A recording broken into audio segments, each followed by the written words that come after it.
a vein rises at the surface of your calf.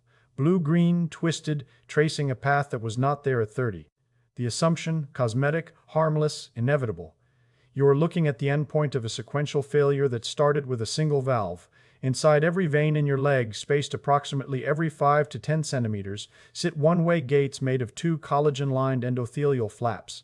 Bicuspid valves. When blood flows upward toward the heart, the flaps press open against the vein wall, offering minimal resistance to forward flow. When blood falls backward under gravity, the retrograde flow catches the concave surface of each leaflet like wind, filling a sail, pushing the two leaflets toward each other until they meet at the center of the lumen and seal the passage. The closure is passive, driven entirely by the retrograde pressure of the blood column above. The higher the column, the more forcefully the leaflets are pressed together. The mechanism requires no muscular contraction, no neural signal, and no energy expenditure. Gravity closes the valves by loading them. The engineering is elegant. The force that creates the problem, the downward pressure of the blood column, is precisely the force that activates the solution, the valve closure that segments the column into manageable sections. 15 to 20 valves in each major leg vein, dividing the blood column from heart to ankle into 15 to 20 short segments. Each segment bears only the hydrostatic pressure of its own 5 to 10 centimeter height, approximately 5 to 10 millimeters of mercury, a fraction the thin venous wall handles comfortably within its design range. One valve failed. The segment below received the weight of two segments. The wall stretched. The stretching widened the vein.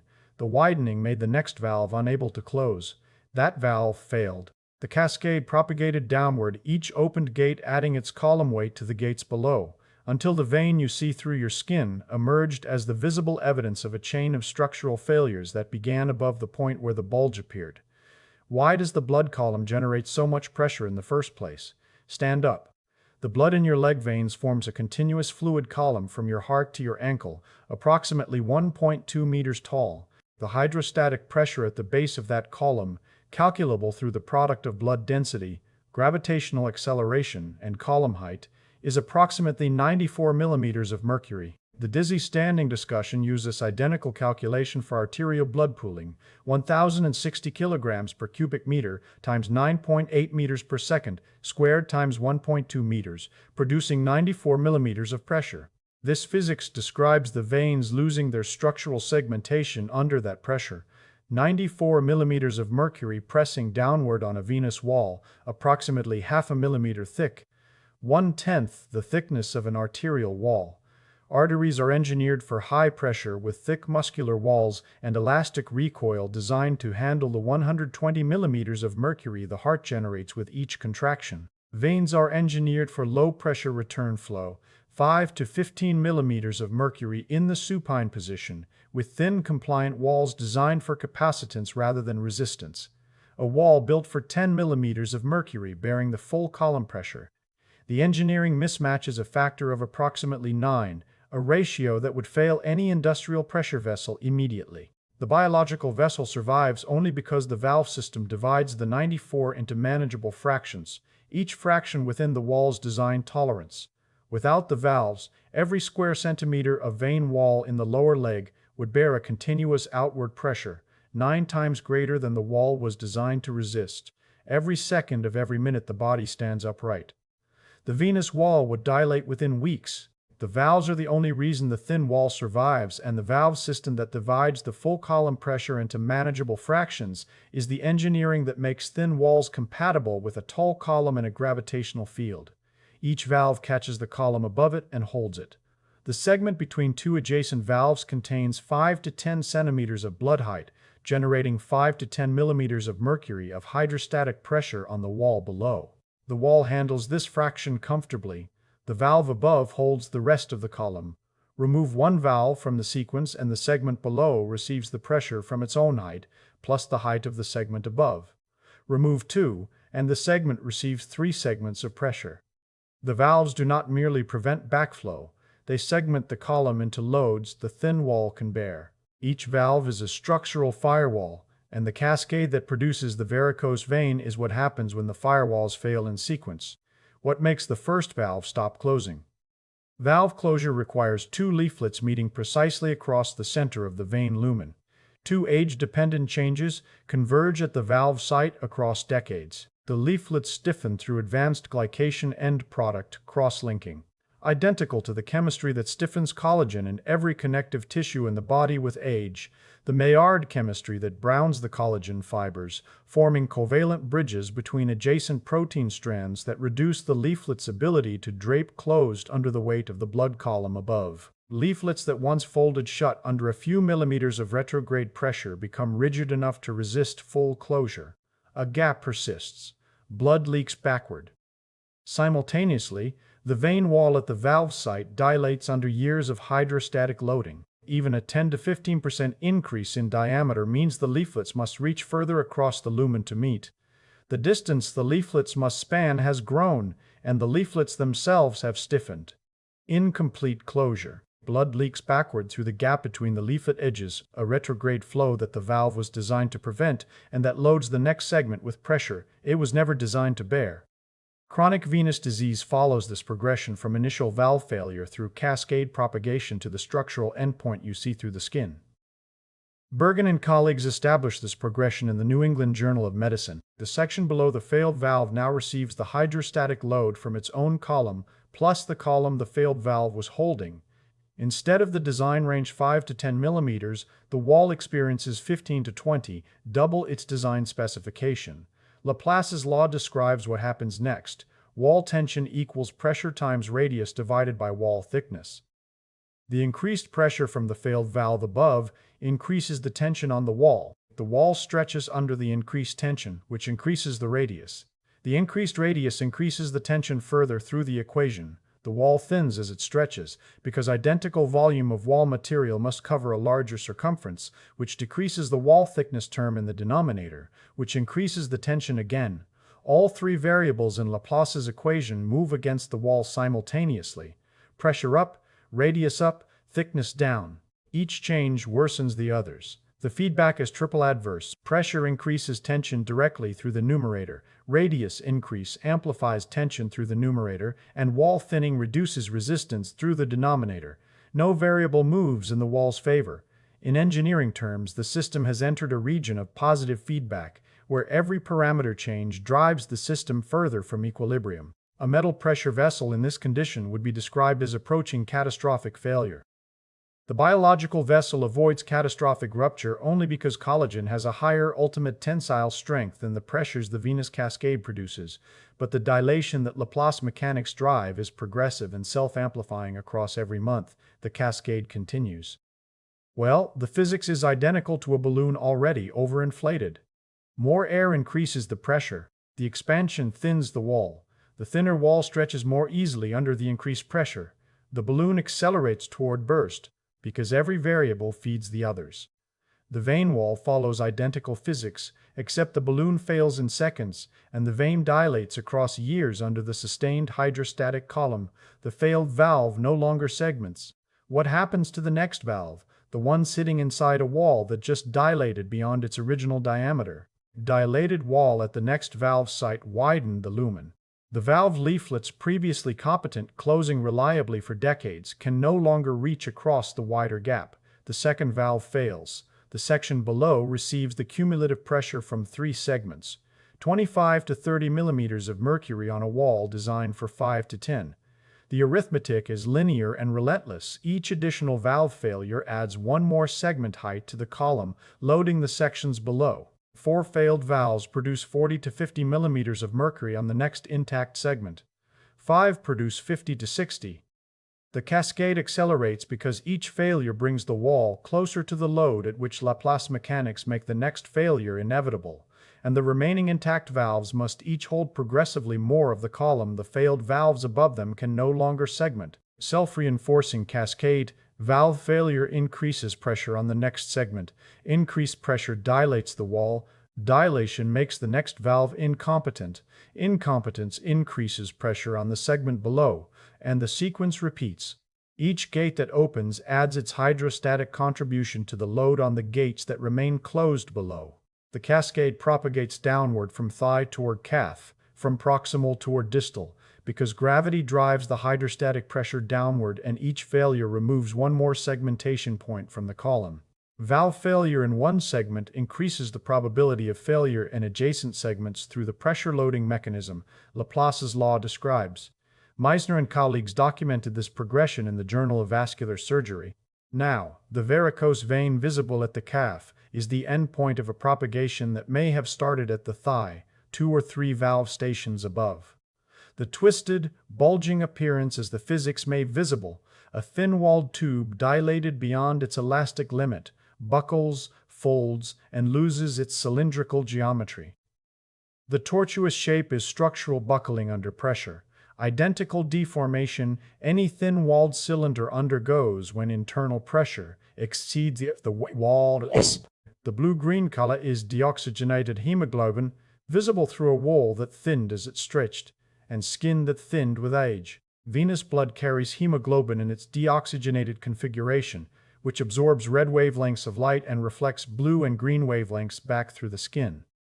The vein at its original depth and wall thickness was too deep and too narrow for the color to reach the surface. The dilated vein is wider closer to the surface because it has expanded outward and covered by a wall and a dermis that have both thinned, allowing the blue-green reflected wavelength to pass through with enough intensity to be visible. You see the vein because the dilation moved it closer and thinned the tissue covering it simultaneously. I looked at the varicose vein on my own calf differently. The afternoon the sequential failure physics became specific. The bulge at the surface was the bottom of a chain, the final valve station in a sequence of failures that began above the knee and propagated downward through Laplace mechanics across 3 or 4 valve segments. The vein I could see was the endpoint. The engineering failure I could not see was the valve chain. Downstream loading propagated, valves failed in sequence, the wall dilated beyond recovery. The physics explains why the vein looks the way it does, but a question the physics has not yet answered remains. The valves held for decades under that column pressure, something that was interrupting the pressure loading, breaking the column multiple times per minute, ran less frequently with each passing decade. Without that interruption, the valves bore the full static load for hours instead of seconds. What was breaking the hydrostatic column, and why did it stop? Calf pump. The walking discussion described the calf muscles, soleus and gastrocnemius, returning venous blood from the legs during every step. Each calf contraction compresses the deep veins of the lower leg, pushing blood upward past the valves.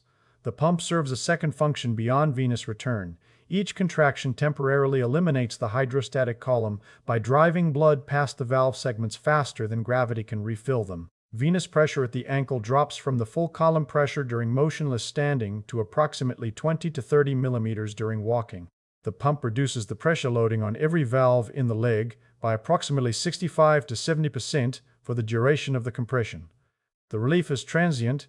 The pressure returns to hydrostatic levels within seconds after each contraction as blood refills the emptied segments from above. But the transient relief matters because it interrupts the continuous static loading that fatigues the valve leaflets. A valve loaded at the full column pressure for 1 second, then relieved to 25 for half a second, then loaded again, experiences intermittent stress with recovery intervals. A valve loaded at the full column pressure continuously for 30 minutes without a single pump cycle experiences sustained stress without recovery. The difference is fatigue mechanics. Intermittent loading with recovery intervals prolongs structural life. Sustained loading without recovery accelerates failure at the points of maximum stress, the valve attachment sites where the leaflets anchor to the vein wall. Calf muscle contraction reduces ambulatory venous pressure from near hydrostatic levels to 20 to 30 millimeters of mercury in healthy subjects with competent valves. Pollock and Wood measured this reduction in the Journal of Applied Physiology. Steps per day determine how many times the column is broken. An active walker generating 8,000 to 10,000 steps per day produces 8,000 to 10,000 pump cycles. The valves experience full static loading only during prolonged standing between walking bouts. A sedentary person generating 2,000 to 3,000 steps per day leaves the valves bearing continuous static loading for hours between pump cycles. The difference is the difference between valves loaded for seconds at a time and valves loaded for hours continuously, and the fatigue loading on the valve leaflets accumulates proportionally. And then the standing desk paradox. Motionless standing is worse for venous valves than walking, because the full hydrostatic column loads every valve continuously without the calf pump interruption that walking provides. Standing without walking is not an improvement over sitting from the venous valve's perspective, because the hydrostatic column is taller while standing than while sitting. Sitting shortens the column from heart to ankle to heart to knee because the bent knee breaks the hydrostatic continuity of the column. The column from heart to knee is approximately 60 centimeters, producing hydrostatic pressure at the knee of approximately 45 millimeters of mercury, roughly half the standing column's 94 millimeters. The calf veins below the bent knee bear only the short column from knee to ankle, approximately 30 centimeters, producing approximately 23 millimeters of mercury. Sitting, despite its reputation as the unhealthy posture, places less than a quarter of the standing hydrostatic load on the calf veins where most varicose veins develop. Standing extends it to its full 1.2 meters. The relevant variable was never sitting versus standing. It was pumping versus not pumping, and a motionless standing disc delivers the worst combination, maximum column height, with 0 pump cycles. Pumping interrupts the loading. Without the pump, the valves bear the full column continuously. But you have noticed something the physics has not yet explained. Only some veins became varicose. Others, deeper in the leg, carrying identical blood under identical pressure, remained normal. Why do you see some veins and not others? 2 venous systems run through the leg. Deep veins travel inside the muscular compartments, surrounded by skeletal muscle on all sides, enclosed within a fascial sheath that acts as a rigid container. Superficial veins, the great saphenous running along the inner leg and the small saphenous running along the back of the calf, travel between the muscle fascia and the skin with no muscular enclosure. Anatomical location determines which veins become visibly varicose. If a deep vein valve fails and the wall attempts to dilate, the surrounding muscle compartment physically limits the expansion. The muscular tissue acts as an external pressure vessel, constraining dilation the way the steel casing of a pipe constrains internal expansion. The deep veins rarely become visibly varicose because the container prevents the progressive failure from producing the visible, bulging the superficial system shows. Superficial veins have no external constraint. When a valve fails and the wall dilates under the Laplace mechanics, nothing prevents the expansion. The vein bulges outward toward the skin. The sequential failure runs freely through the superficial system because the thin-walled tube is expanding into tissue that offers no structural resistance, subcutaneous fat and dermis, neither of which can constrain a pressurized cylinder.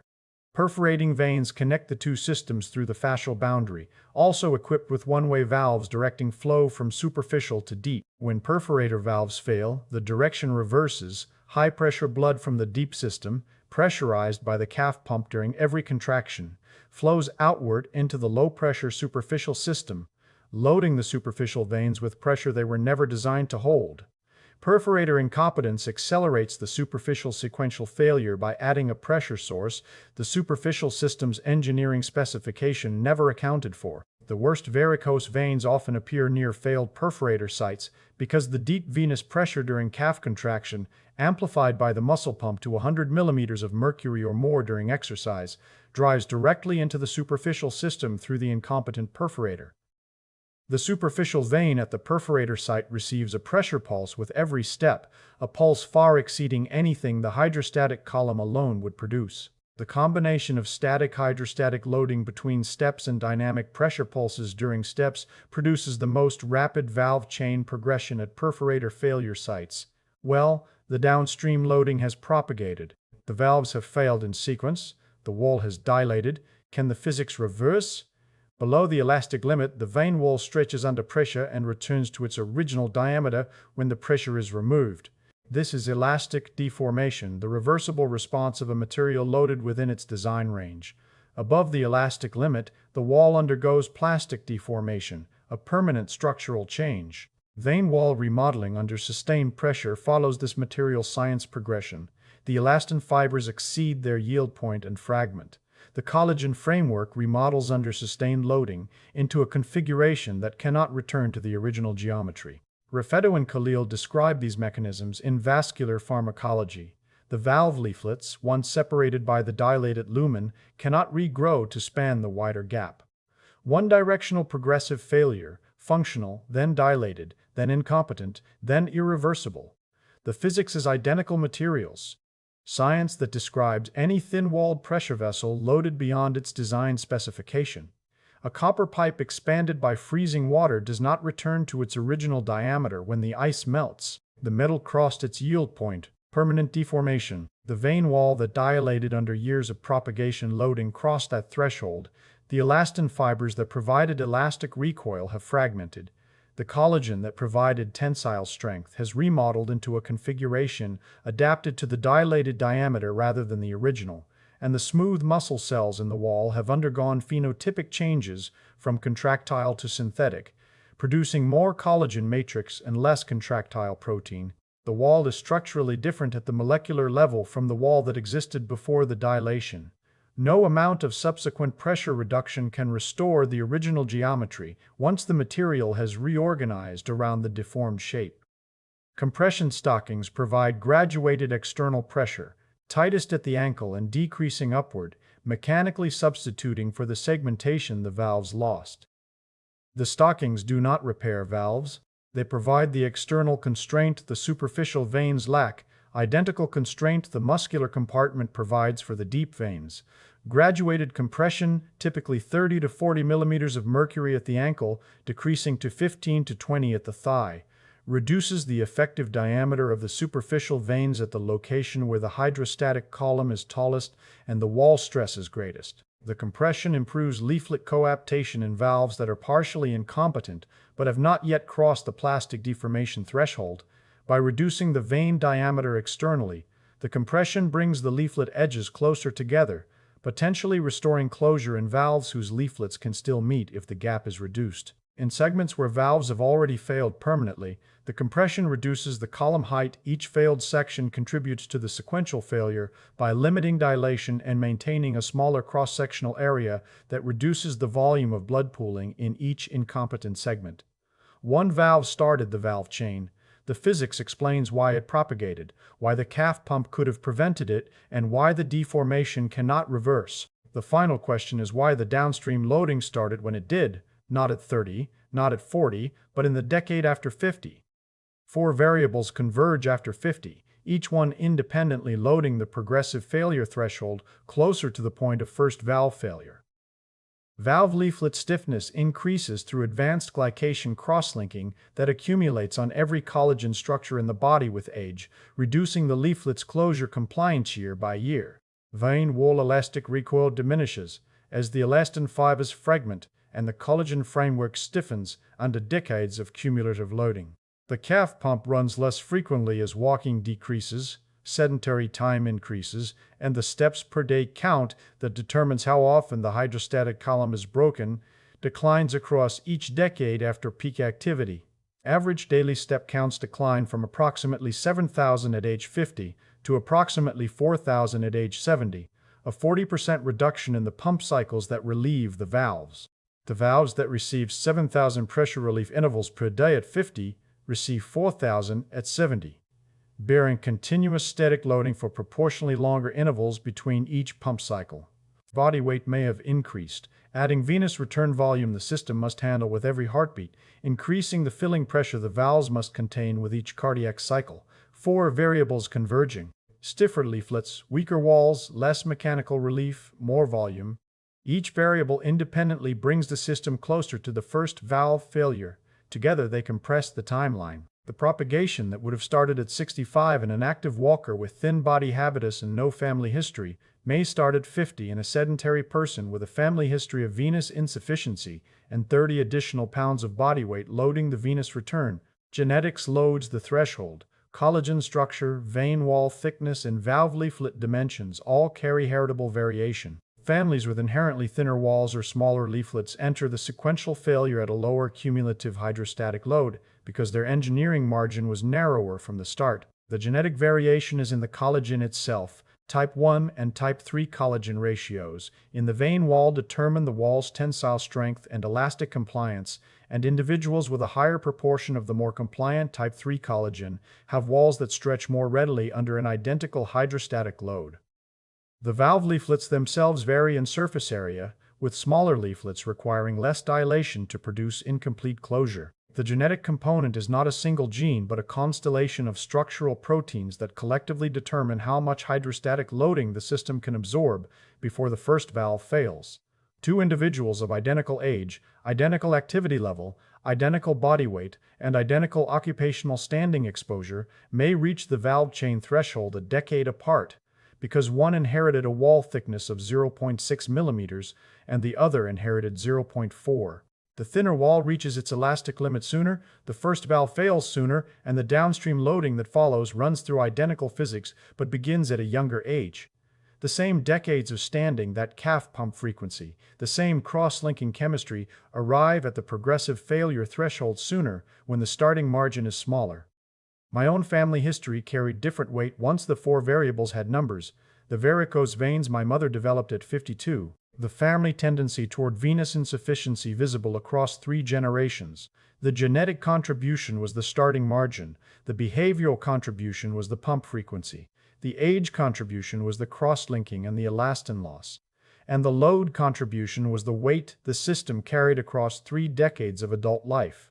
4 variables producing a propagation that arrived at 52 because the arithmetic of all 4 converged at that age rather than later. One valve failed. The pressure loaded onto the section below. The wall dilated under Laplace mechanics that made every variable work against it. The next valve could not close across the wider lumen.